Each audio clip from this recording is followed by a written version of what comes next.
Тротуари, як і дороги, теж потребують до себе уваги і робочої сили, і коштів. Наразі у селищі взялися облаштовувати тротуарну зону, що біля готелю. Задіяний і людський ресурс, і техніка, і, звісно, кошти з місцевого бюджету.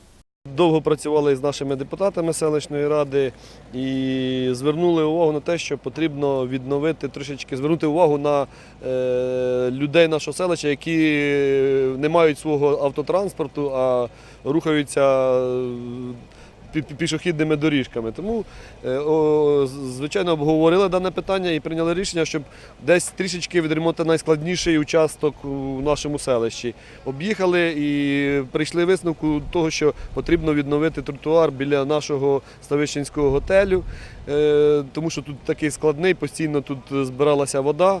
Ну і сьогодні проводяться роботи. Роботи проводить дорожня організація Білоцерківська.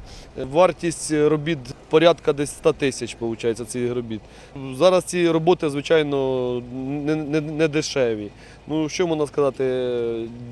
Дякую і, звичайно, і всім депутатам, які з розумінням поставилися до даного завдання. Така робота кипить не лише тут. Працівники житлово-комунального підприємства теж ремонтують асфальтове покриття по центральній вулиці селища. Тож ямковий ремонт триває. Да, сьогодні наше підприємство також проводить власними зусиллями ремонт ще раз центральної дороги, тому що вона розбилася і постійно розбивається. Я, як і казав, і казати буду, що, звичайно, я в першу чергу розумію, що потрібно все робити капітальним ремонтом. Ну, нема, на жаль, ні фінансів, ні такої можливості, щоб все це робити. Тому хоча б невеличкими зусиллями, але ми змінюємо і покращуємо наш населений пункт, наше гарне селище Ставище.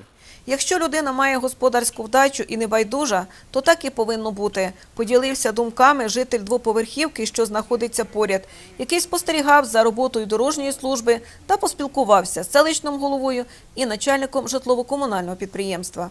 А ще додав, народна мудрість правдива, Бог допомагає тому, хто докладає зусиль. Тож нехай і надалі наше селище розвивається. Якщо говорити за селищну раду, то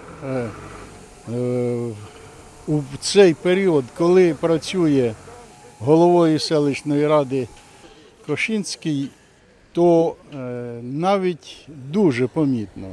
От їдеш центральною вулицею, це у нас вулиця Цимбала Сергія, то вже ж, якщо раніше я сам дорожник, і теж ремонтували. Ну, цикл ремонтів настільки був розтягнутий, що ми самі ж на себе нарікали, що ми не своєчасно ремонтуємо. Зараз вже центральною вулицею можна проїхати, ну, нехай не з таким шиком, але ж приємно вже ж проїхати.